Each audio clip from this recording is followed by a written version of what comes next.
On today's edition of Cronkite Sports Now, the Sun Devils look ahead to Colorado and a future debut on HBO. Cardinals coach Kliff Kingsbury on offense. High school rodeo opens its gates for a new season.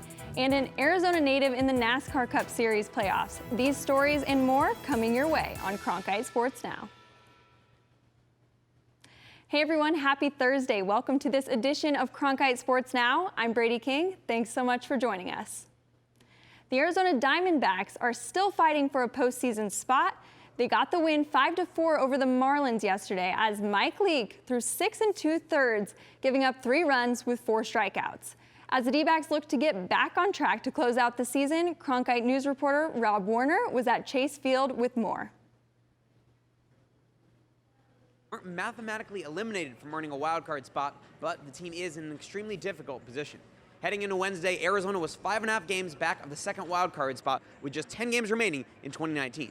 Manager Torey Lovullo says being tired right now simply cannot be an excuse when postseason ball is on the line.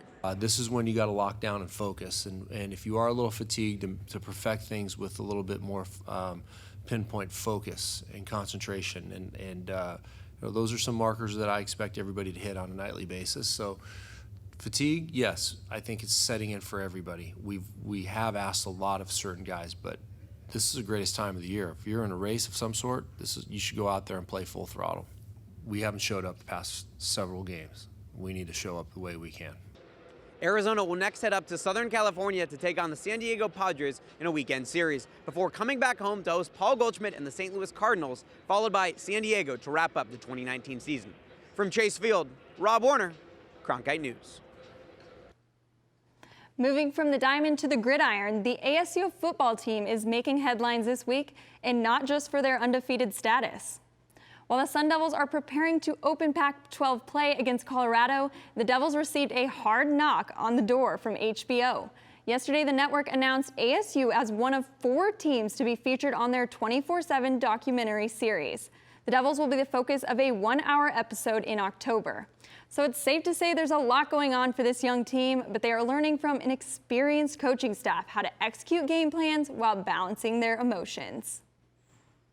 I get it all the time from these guys. That coach, you just always kind of stay like this. And I say, yeah, I have to. I say, because I got to make decisions. And I don't get caught up in all that other stuff. And I just think that we want them to be emotional, right? But see, I don't want people emotional.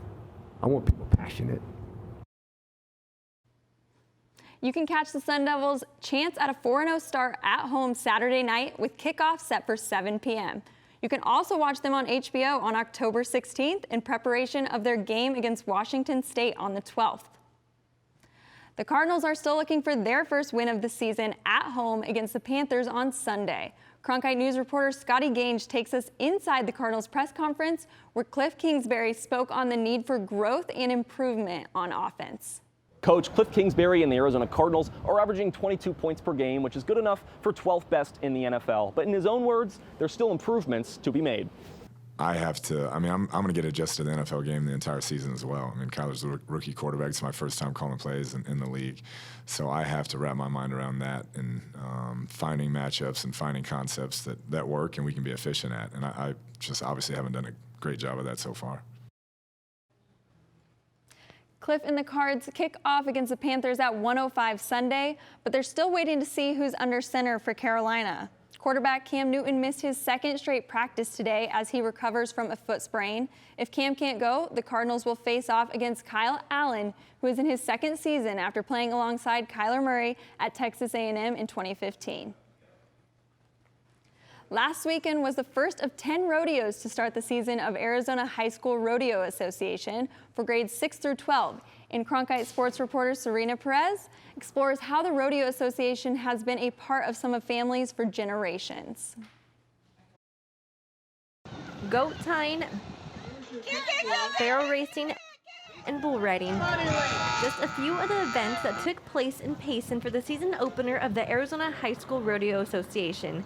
But beyond that is a community of friends, family, a bond between a rider and their horse, along with promoting the Western way of life. I myself competed in this very same association when I was a young boy. For Jace Kirby, president of AHSRA, and other parents, things have come full circle with their kids now being members. The old friends and acquaintances, and even meet new people who are interested in joining with us. As members develop through the years, some will train with different horses, but know the importance of having a relationship with their partner. They're everything. You can't really do the event without them. They're just your best friend, and they become a part of your life every day. The National High School Rodeo Association has been around since 1949 and has steadily seen an increase in its numbers over the years, especially this season with the season opener this weekend in Payson with about 300 contestants. And President Jace Kirby explains what's helping keeping the association alive. The barrel race is usually one of the largest events, and it's the girls that really help to, make us function and keep us headed down the right road. Whether it's the boys or the girls, there's one thing noticeable with members: the dress code. We always like the kids to act and look like cowboys while they're here, so it is your basic cowboy dress code. Boots, jeans, a button-up long sleeve, and of course, a cowboy hat. The rule number one of cowboys is you don't lose your hat. Losing your hat can add 5 seconds to your time or result in a $5 fine. In Payson, I'm Serena Perez, Cronkite News. To become a member of the Arizona High School Rodeo Association, you must be passing 70% of classes and can get more rules and guidelines at ahsra.com. The Monster Energy NASCAR Cup Series playoff got underway this past weekend at the Las Vegas Motor Speedway. Cronkite News reporter Stephanie Bates was at the South Point 400 race and spoke to an Arizona native racing in the event. At just 26 years old, Alex Bowman is making a run at the Monster Energy NASCAR Cup Series for the second year in a row. Born and raised in Tucson, Arizona, the driver of the number 88 car started his career at a young age. So my dad was just a big NASCAR fan when I was a kid. He was a big fan of Jeff Gordon. So I started racing quarter midgets, which is the same thing Jeff started racing when he was a kid. Little track right there off I-10 in Tucson. So that was really neat. It was a cool experience growing up doing that. It was in high school when Bowman made the decision to move to North Carolina to pursue a career doing what he loves most. Bowman's high school chemistry teacher has worked at Ironwood Ridge since it opened in 2001 and still remembers conversations she had with the now NASCAR driver. I do remember him telling me he was going to be moving clear across the country. And I said, "You are kidding. Really? For racing?" And he said, "Oh, yeah." Like it was the most normal thing in the world. And so we talked a little bit about it, and he was telling me basically, to my lingo, it was kind of like a fancy dune buggy. Bowman took his first trip to Victory Lane in June at Chicagoland Speedway, and now that he's got a win under his belt, he hopes to have a better run at ISM Raceway in November, where he hasn't had much success. Yeah, it'd be really cool to go into Phoenix being in the round of 8. We just missed it last year, so that's a place that I've had a lot of ups and downs throughout my career at Phoenix, and it's a place I really want to win at, obviously being close to home. So we've been close to doing it before, and hopefully we can pull one off. Even if Bowman drops out of contention before the semifinal race, you still might be able to catch the Arizona native in Phoenix on November 10th at ISM Raceway in the Blue Green Vacations 500 if he qualifies.